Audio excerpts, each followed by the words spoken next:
So does anybody have any exciting news, happy dollars you'd like to share? Just raise your hand if you do. Daryl will have to unmute you. I have one. I noticed my neighbor scraping the "My child is a terrific student" sticker off her car. I don't think homeschooling is going as well as hoped.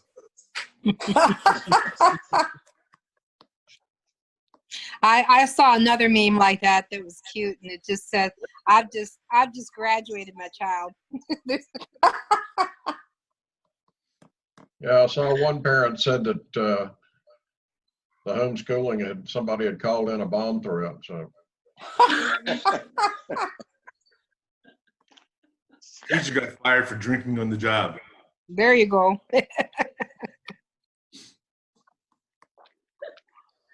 That's cute.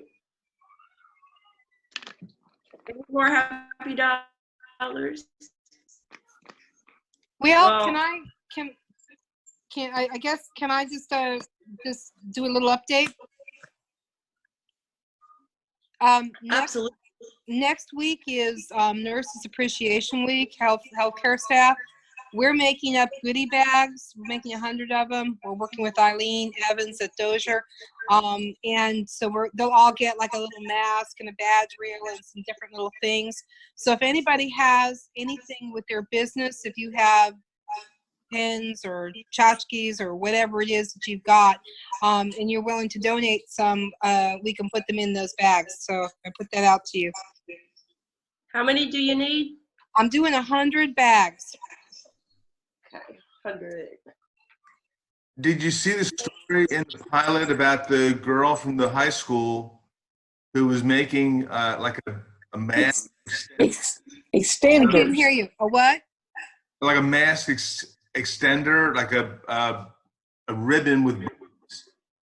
So Yes, we've got some people making those, but we also have people who are making masks who don't have elastic, so there is no ear chafing. Gotcha. And Okay. we also have folks who are making headbands with buttons and caps too. Mm-hmm.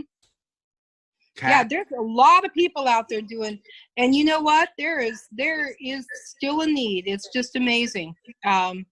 The sewers keep asking me, and I keep saying, "Oh yeah, we've already given out." Well, this week we've already given out 135, and we're giving out 200 more on Friday. So.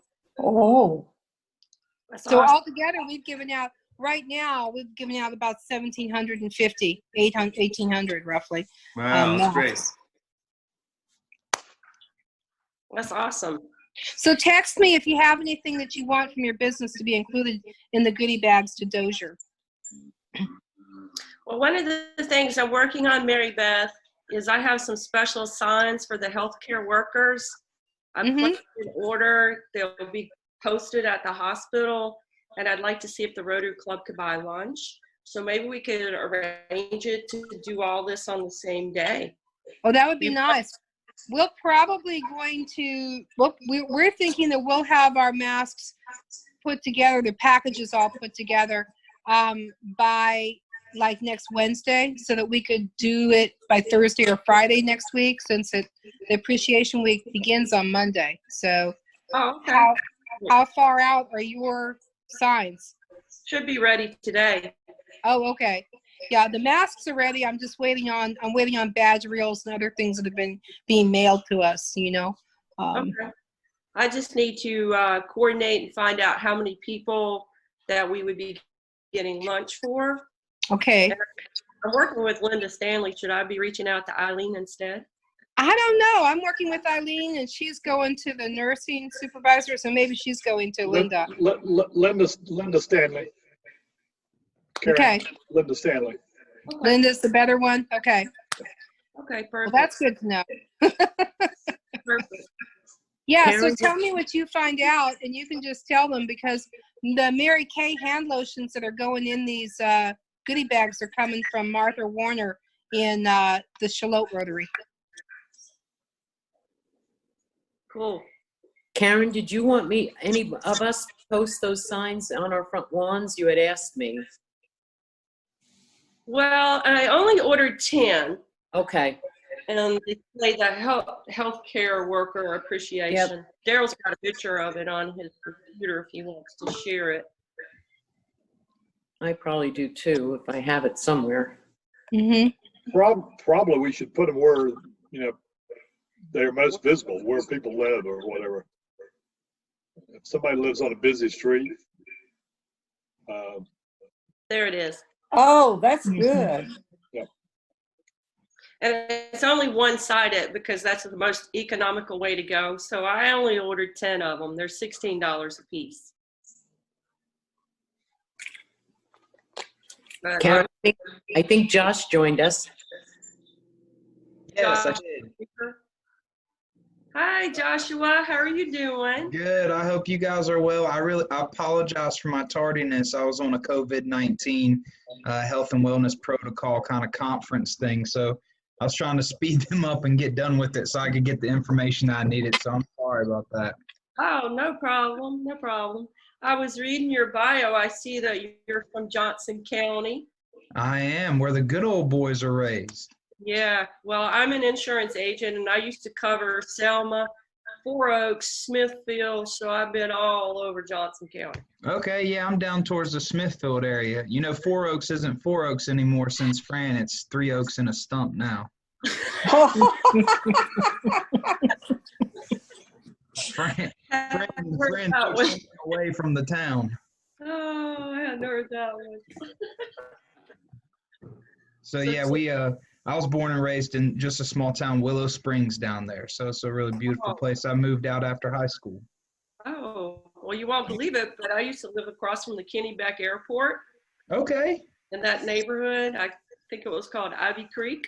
Yeah. Yeah, Yeah, I know exactly what you're talking about. yeah. I graduated from West Johnson High School in 2008, so that's not too far from my alley. Oh, okay, wow. Yeah, cool. Small world. I hope you guys are doing well. I hope everyone's healthy and well. I see a lot of folks on here. Yeah. Well, I'm just going to cover some announcements, and then we'll bring you up as our speaker, if that's okay. Okay. Yeah, thank you. All right, so we are still collecting the food for Matthews Ministries. We've gotten quite a few items dropped off at my office, at Leslie's home, as well as Libby's bank. And I will be delivering those items and dropping them off to Matthews Ministries. So please keep pushing that idea. We've already covered the Rotary signs, and we will try to coordinate something with Mary Beth next week and kind of make this into a big event at the hospital. And we're still taking orders. We're still taking orders for the protein packs. You have up until Thursday to order one, and the district will match that. And then after that, it won't be matched anymore, but still, you can still continue to give. You send your check to Nancy Barbie. Thursday being tomorrow, right? Yes, sir, the 30th. They said if it's postmarked by tomorrow, they will honor it. Yes, sir, it'll be doubled. So if you still want to contribute, feel free to. And then on Friday, this Friday, May the 1st, believe it or not, I can't even believe it's May already, there is a zone training, 12:30 to 1:30. They're going to talk about disaster relief grants. From 2 to 3, they're going to talk about Polio Plus, and you never know. Someday we might have a shirt like this that says "Stop Corona," And then they'll talk about grants. So we're going to be starting our grants for Daryl's year. So that would be a good session for everyone to listen in. Karen, slow down. I'm putting up slides, and the first thing you talked about was the protein packs. Yep. Okay, that slide should be up. You should be able to see that. If everybody goes to speaker view. It's up. Okay, and on speaker view, you should be able to see that slide. Got it, Karen? Karen? Karen? All right, well. Okay. All right, Karen, and if you will look at this The next one that you talked about was here. Zone training. Okay. Now this is coming up. This is the zone training, I think. See that? Yeah. I can hardly hear you, Daryl. I think it's because you're putting up the Slides. Slides, yeah. Can you see that? Okay, so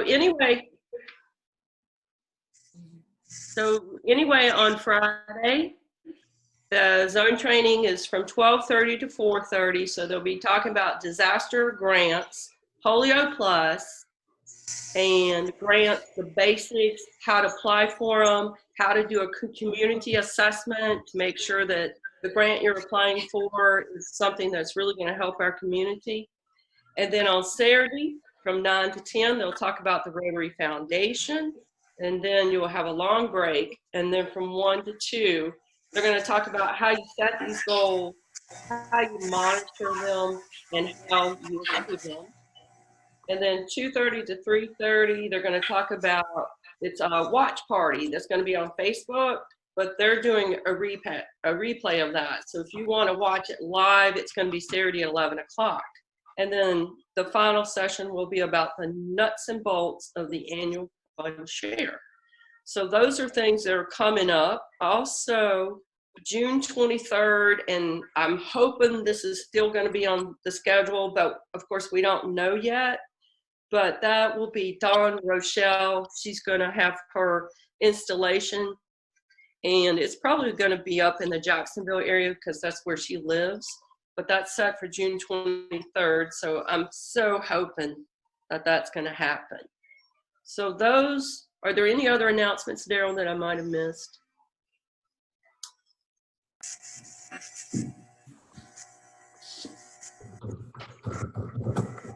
Anybody else have anything? Can you unmute yourself? Yeah, I unmuted myself. The only guy that's muted down there is Can't hear you, Daryl. Brewer. He's talking. I know, we can't hear him. Daryl, we can't hear you. No, you should be able to hear me now. Now. Barely. We can hear you now. Okay. We've got somebody on the thing is listening for two things, and Leslie is shaking her head. Can't hear you. Everybody else can hear me? Yes. Very little. Very little. You're not very loud. Yeah.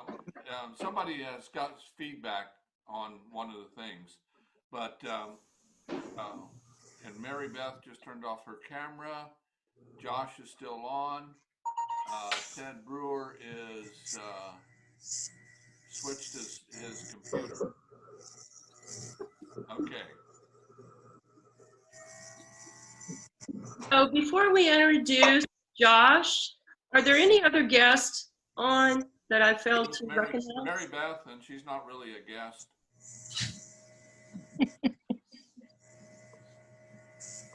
I thought I saw two other people. That's why I was asking. Nope. Somebody has got an air conditioner or something running that's feeding into their microphone. Hear that? It's bad.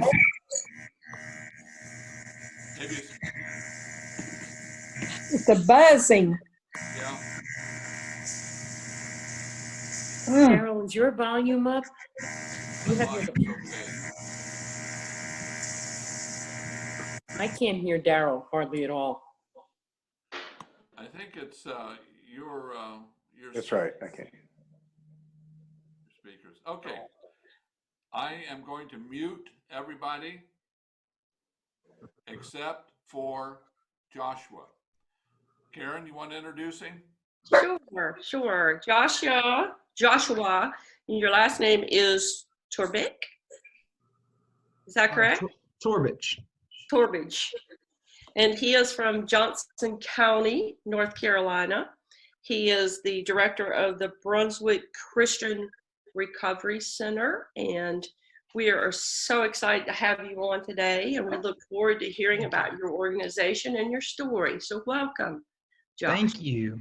Yeah, it's such a joy to be with y'all today. I'll just take a few minutes first of all and just let you know about some of the different challenges maybe that we've been facing since all of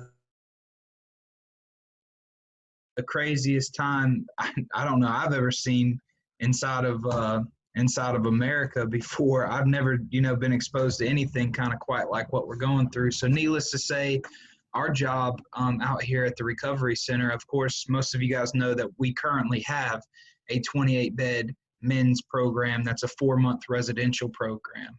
So currently we have a campus with about 37 with our on-site staff members and different things like that. That we care for inside of through and haven't stopped consistently caring for through this pandemic.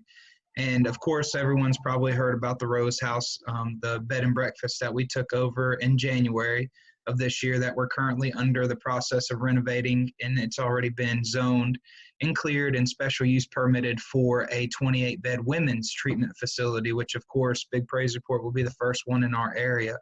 One of the most special things about Brunswick Christian Recovery Center is that it's never charged any resident, their clients, or their families a penny for our services. So that huge news means no application fees. It means that there's no residential fees attached to anybody, and that it's not even necessary for us to bill their insurance provider to offer the treatment that we provide. And another little fun fact for you guys is that BCRC is one of the only places in the state of North Carolina that offers a faith-based 12-step curriculum with professional therapeutic services. So kind of covers all 3 bases on all of the different avenues that are considered preferred methods of treatment for substance abuse issues. One of the biggest things, and before I get on kind of where we are as an organization right now and sharing some of those things, it's interesting how times like this bring out different criteria that you never really even thought existed. And just bear with me while I paint this picture for you, because I think you guys will be interested to know this or to have seen this. Consistently, BCRC keeps, for its 28-bed men's program, a waiting list that consistently has about 30 to 50 residents on it at any time. So that means our daily waiting list activities, there's people calling in, checking in every single day, usually somewhere in between 30 to 50 residents who are waiting for a bed here.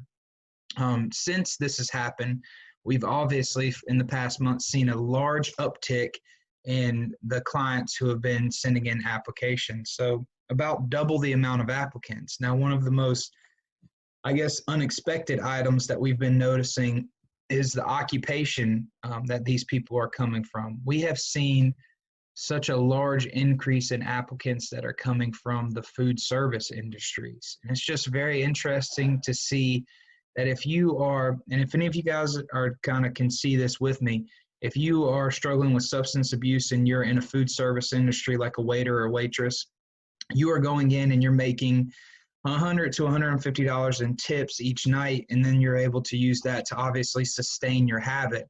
Well, the first thing that went last month was the restaurants, and all of the restaurants shut down, and now there's no longer employees who are coming in making $100 to $150 in tips each night to sustain their habit. Now they're going through the process of collecting a weekly or even bi-weekly unemployment check. So it's really created somewhat of a manufactured bottom for a lot of the people inside of the food service industry who were before able to sustain their addictive pattern and their compulsive behaviors that they operated in. So it's just interesting to see. And I thought you guys might be interested to hear kind of what we've been seeing on this, charge that a lot of people who are looking for help right now are from the food service industry because of all of the restaurants that's closed down and did different things like that. So I found it very interesting once those numbers start coming back from our director of admissions. We initially, Brunswick Christian opened up in 2010, and we started serving 15 people through kind of more of like what a group home would be considered. And over the past, let's just say 7 years, it started shifting hard towards the model of a substance abuse treatment facility. And now to where it is today, we've been able to double the size of the men's campus and also be able to bring in the benefit of that new women's campus. And I have to tell you that God has just really blessed the process of bringing in all of these other program elements to offer to even the current men's campus that will soon be offering to the new women's campus that's hopefully going to be open up sometime in the next month and a half. The way that we're moving forward, we've recently, in this past year, developed a protocol with Brunswick Community College, a partnership with them. And one of the biggest things that we're most proud of is that now we've really shifted our gears to focus a lot more with our residents on their successful future. I hate to say it, we kind of had a process to where we saw where we were falling short in many different areas. And one of the things that would happen on a consistent basis years ago was that we would have graduates who would complete the program successfully, they would leave the program, and then they wouldn't really have anywhere to go, kind of throw their hands up in the air and, okay, what do I do now? And one of the numbers that we're most proud of is that over the past almost 4 years, it's been about 3 years and 8 months since we've had not one graduate, 100% of our graduates over the past almost 4 years have graduated into a next stable living environment. So not one person has graduated our program to go back into homelessness, which is a huge number that we're really excited for.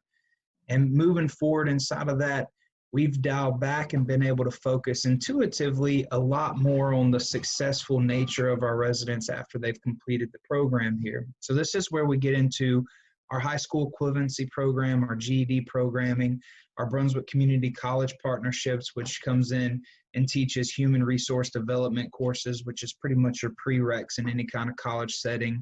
We're talking about things like career development, technology awareness, teaching them how to be competent in Microsoft Word, Excel, different things like that. And definitely a financial planning type session that kind of fits in there. We also offer trade school items here. We just had a large group that graduated from a small engine repair trade school item while they were going through that course and curriculum here. So one of the things that we've really knuckled down hard into is try to tee them up for their next. I'm sure that you guys understand how important meaningful employment is. I mean, everyone understands when I say meaningful employment. One of the largest items that we've been able to do is creating our workforce redevelopment program. And this is one of the biggest problems that our residents could experience is that they're working, some of them unsuccessfully because of the substance abuse issues, but still they're tardy to work, but they're showing up to work enough to kind of get a paycheck and make it by, scraping by. But they come here and they'll experience 4 to 6 months in treatment and they get an unattractive gap that winds up being on their resume.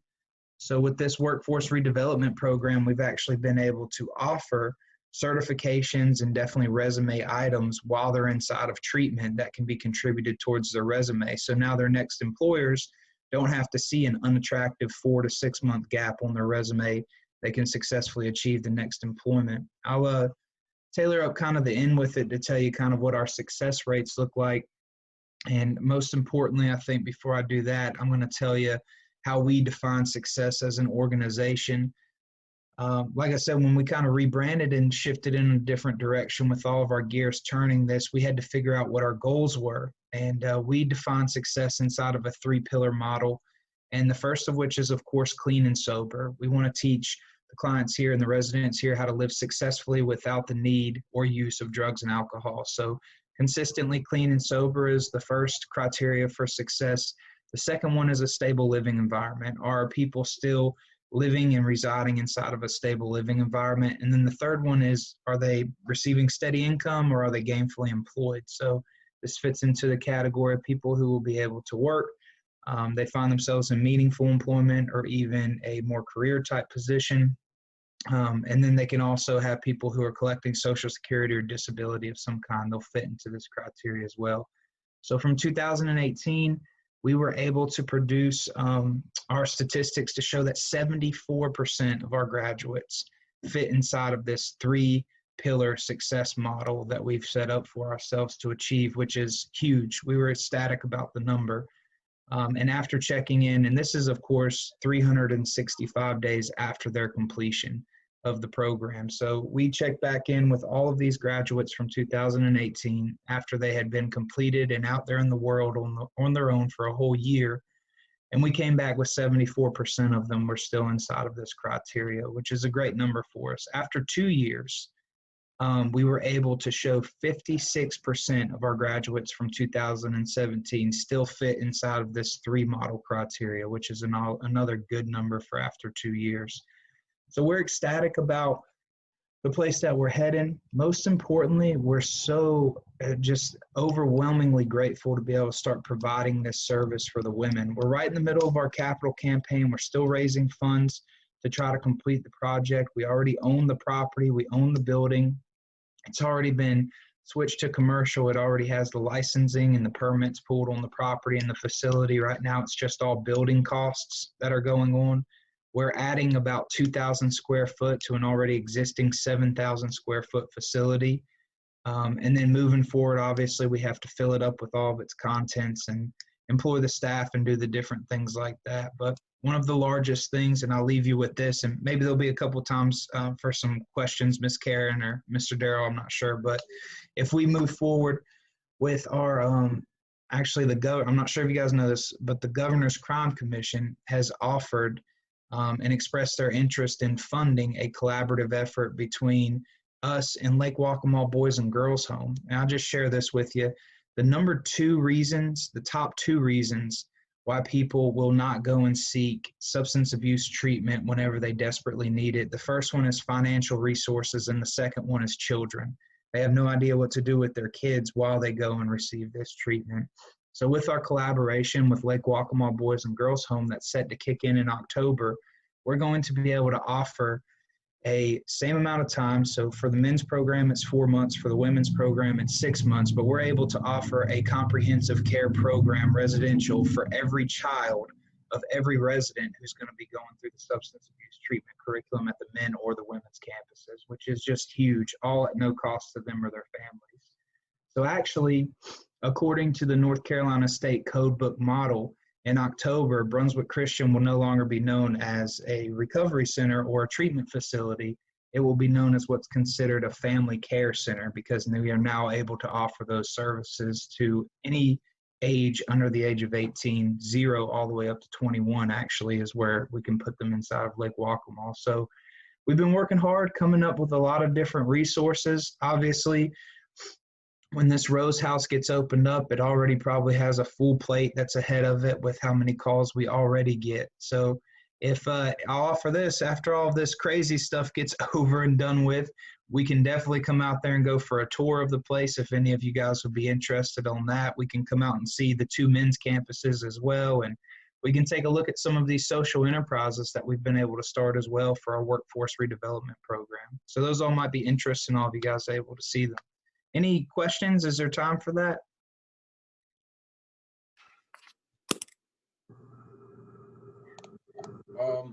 Is Sheriff Ingram partnering with you pretty well? Oh, yeah, absolutely. Actually, we just received the benefit. I don't know if you guys know this, but we just received 100% of the proceeds that came from his charitable ball this year. So that check just came in last month, and that was $22,000 that he's contributed towards the Rose House.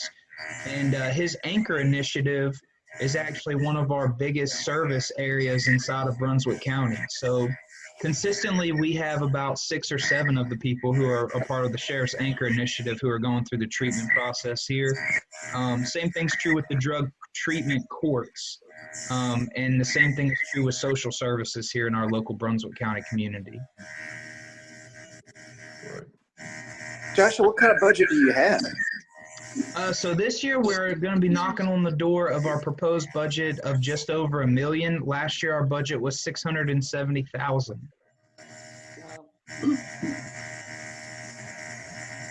I have a question. Yes. Josh, can you tell us a little bit about your personal story? Yeah, absolutely. So I came to into Carolina Beach area in 2013, kind of towards the beginning of it. And I was hopelessly addicted to heroin and definitely struggling with a alcohol substance abuse issue. And in 2013, like I said, this place had been open for about 2 years.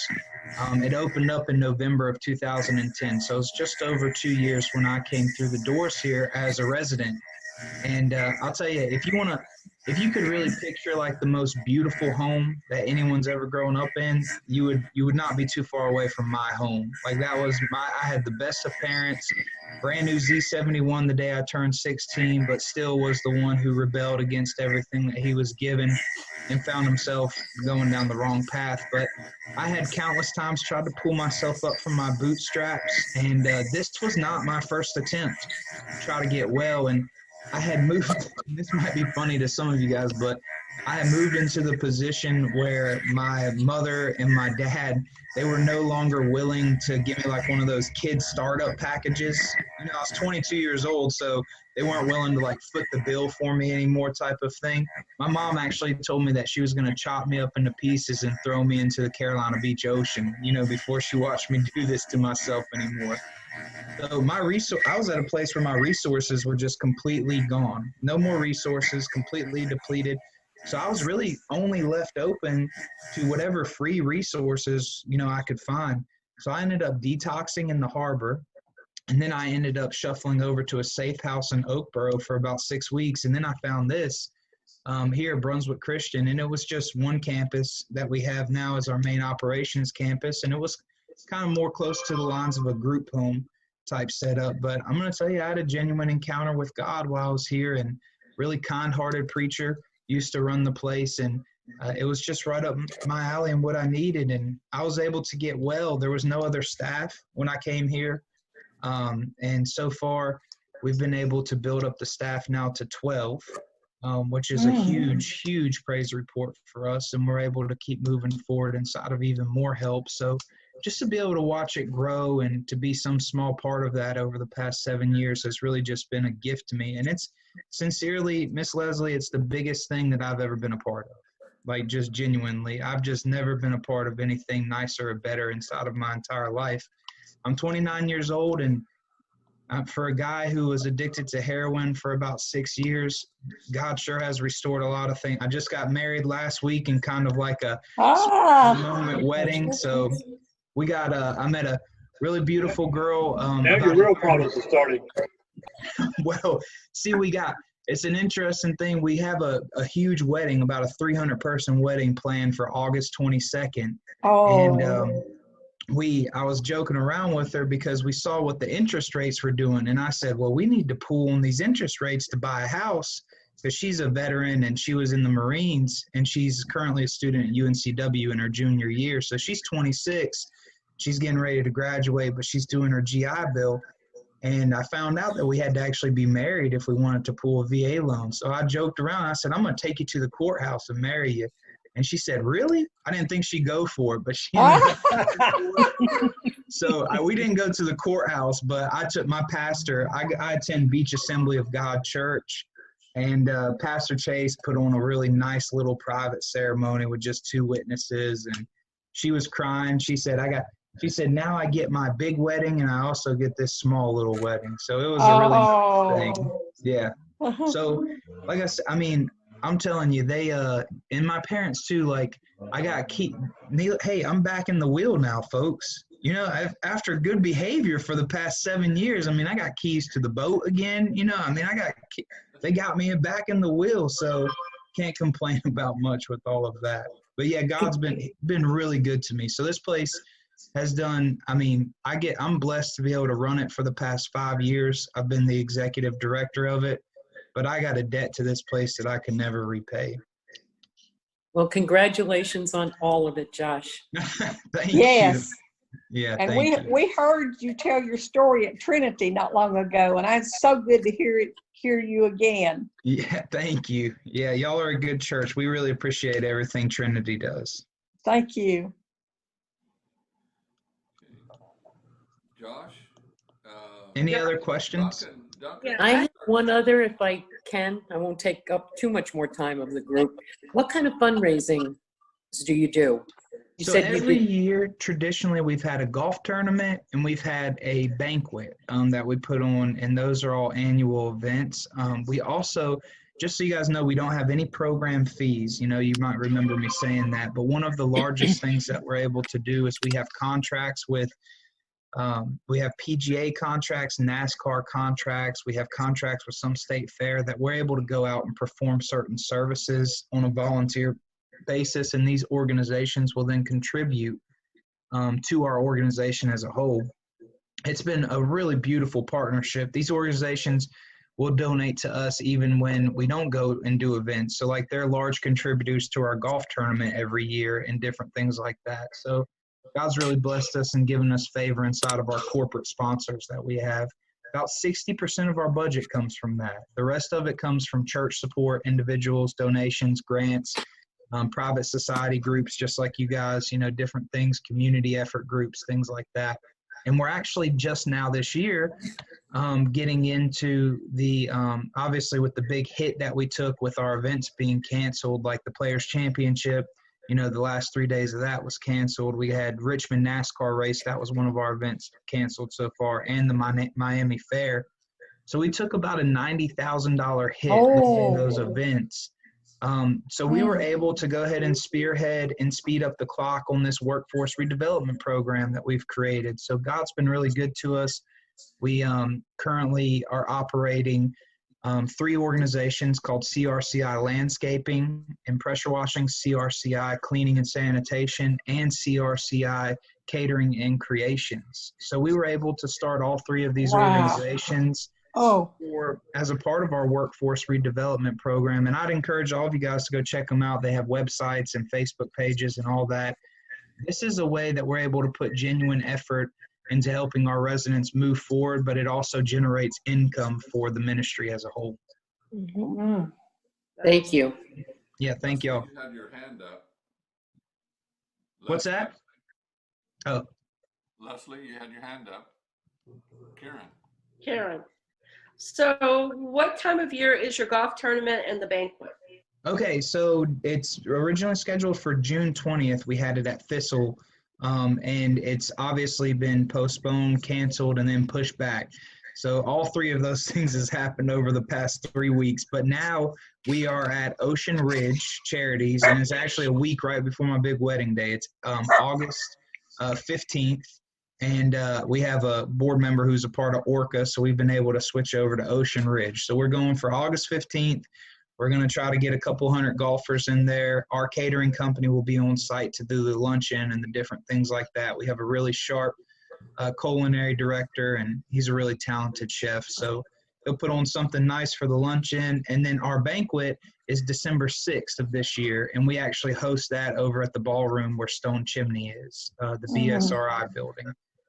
And that's a really nice event as well that we're able to do, kind of like an end of the year type celebration. Well, hopefully I will get to go to the one December the 6th. Yeah, I hope so too. We hope Corona's gone. Yeah, me too. And when is the Rose House scheduled to open? Oh, you can imagine how hard of a question that is. One of the funniest things, my architect, I'm still waiting on drawings for the main house. I have an architect who can work from home, but it's a little hard to work from home when you got 5 of your kids who are behind you, you know, so he's become full-time Mr. Dad over the past month. So he's doing the best he can to get us those drawings. The property has actually a really cool thing you guys might be interested in hearing. It has a garage that we've turned into and converted into an assembly where the ladies are going to be able to have large group sessions. They're going to be able to have chapel services there, you know, the different items like that.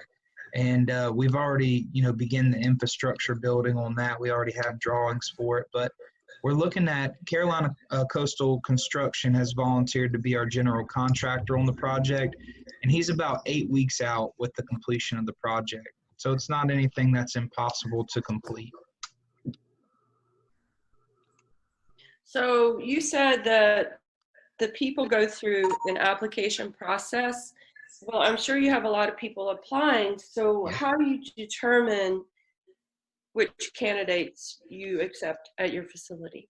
We have a really simple vetting process, and the kind of first, we'll say, frontier of that works for us inside of the group of being able to keep what's called an active waiting list versus an inactive waiting list. So when people apply, one of the best things that we're able to do is we just simply ask them to call and check on their application every single day.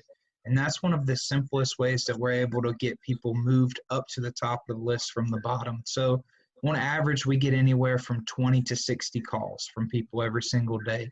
And let's just say that half of those that come in, anywhere from 10 to 30 residents, are actually applying and able to fit the bill of what they would need to meet the infrastructure to, kind of be qualified to come. And inside of those applications, the people who are continuously calling over the next 2-week period, most of the time we're seeing that we're able to get those people in. So our average wait time on the waiting list is about 2 weeks for people who are calling and checking in every day. Sometimes it's as long as a month.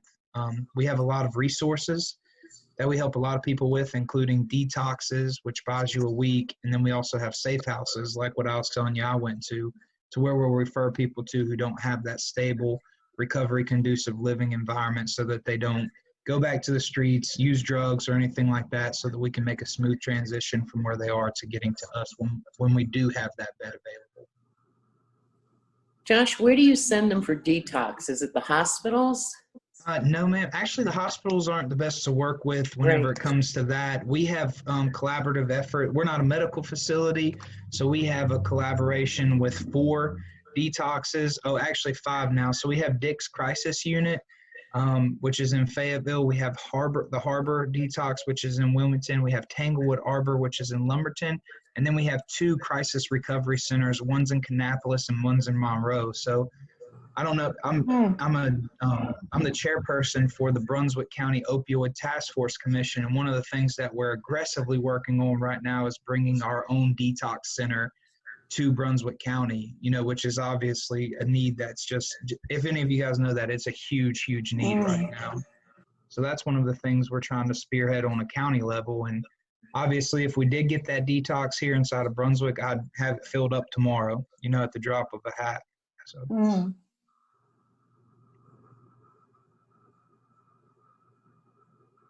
These are all good questions. Are there any more? Karen? But Josh, I want to mention something before you leave us. You met Becky Felton when you were at Trinity. Yes. We need to remember her in prayer. Her daughter has the virus. She's very sick. Oh, wow. She's being quarantined at home, and that's in Cramerton near Charlotte. Wow. So please remember Melissa and then her mother, Becky Felton. Wow. Karen? Are there any more questions for Josh?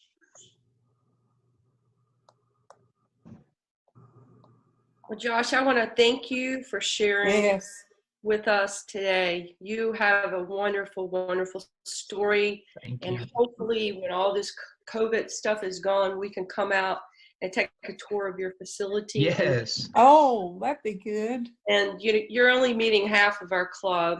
So maybe sometime after all this is over, you can come and be a speaker, a live speaker.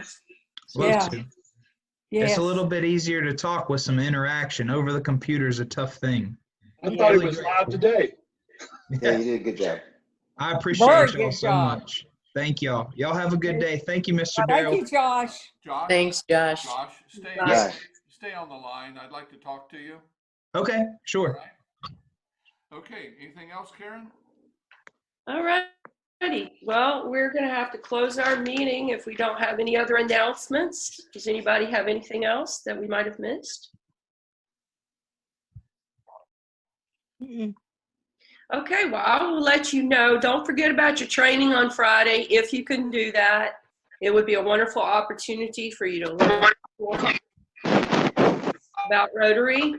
And I will let you know next week which days we'll be over at Dozier Hospital, and I would love for everyone to show up. Of course, we're going to have our mask on. We're going to social distance, but I think we need to be out here in the community showing our support.